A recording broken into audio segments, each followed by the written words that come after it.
আঘাতের এই চিহ্নগুলোকে বারবার মনে করতে চাও, বারবার এই কাহিনী করতে থাকো, বারবার বিজ্ঞ মহল পরামর্শ দিচ্ছে বারবার পড়া, আর স্বৈরাচাররা চেষ্টা করে এটাকে পাঠ্যপুস্তক থেকে গায়েব করে দেওয়ার। সমস্ত স্বৈরাচারদের একই চেহারা আপনি পাবেন একবার ঐতিহাসিক ভাবে। একটা বৈশিষ্ট্য নেচার তাদের, তারা প্রতিবাদ সহ্য করতে পারে না, ভিন্ন মত সহ্য করতে পারে না। আর একটা কমন বৈশিষ্ট্য আপনি পাবেন, ক্ষমতা দীর্ঘমেয়াদী হইতে হবে, আমৃত্যু, মরণ পর্যন্ত যেন ক্ষমতা হাতছাড়া না হয়। আর একটা বৈশিষ্ট্য কমন সব স্বৈরাচারের কাছে পাবেন, সব জালেমের কাছে পাবেন, যে প্রয়োজনে পাখির মতো গুলি করে মানুষ মারো, আমার ক্ষমতা টেকাও। এই বৈশিষ্ট্যগুলো সব স্বৈরাচারের কাছে ঐতিহাসিক ভাবে পাবেন না। হ্যাঁ, একটা বৈশিষ্ট্য হলো যেই সমস্ত কাহিনী পড়লে প্রতিবাদী চেতনা জাগ্রত হবে, বুঝেন নাই, ওই সমস্ত কাহিনী সরাই দাও। আরে ভাই, একাদশ শ্রেণীতে আমার কাছে প্রমাণ আছে।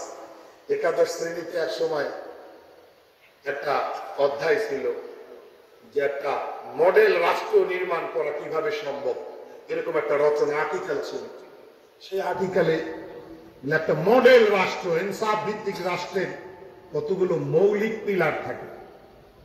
প্রাণবন্ত সংসদ, বলে কি প্রাণবন্ত সংসদ, নিরপেক্ষ বিচার বিভাগ, বিচার বিভাগের স্বাধীনতা, নিরপেক্ষ প্রশাসন, সংবাদপত্রের স্বাধীনতা, বুঝলেন না, সকল শ্রেণী পেশার নাগরিকদের সাংবিধানিক নাগরিক অধিকার সুরক্ষিত রাখা, অনেকগুলি স্তম্ভ থাকে, বুঝছেন না। তারপরে এই রাষ্ট্রটা মডেল রাষ্ট্র, ইনসাফ ভিত্তিক রাষ্ট্রে পরিণত হয়। একটা পর্যায়ে এই আর্টিকেলটাও গায়ে, বুঝলেন নাই। তো যারা এই আর্টিকেল গায়েব করতে পারে, তারা পাক ভারত, ইংরেজদের দুঃশাসন থেকে পাক ভারত মুক্ত করার পেছনে ওলামা একরাম জীবন দিয়েছেন, শহীদ হয়েছেন, গাছে গাছে লাশ ঝুলছে, দিল্লির জামে মসজিদ ফাঁসির চত্বরে পরিণত হয়েছে। এই ইতিহাসগুলো তারা পাঠ্যপুস্তকে রাখবে, সহ্য না। এই যে স্বাধীন হইল, ওলামা একরাম রক্ত দিছে, জমিয়ত উলামা হিন্দ মুখ্য ভূমিকা রেখেছে। আর জমিয়ত উলামা হিন্দের নেতা হিসেবে শাইখুল মাহমুদ হাসান রহমতুল্লাহ আলাইহি, এই কিংবদন্তিকে আমরা ইতিহাসে দেখি। ওনার পরে শাইখুল আরব ওয়াল আজম, ওনার সুযোগ্য শিষ্য আওলাদে রাসূল হুসাইন আহমদ মাদানী রহমতুল্লাহ আলাইহি আমরা দেখি।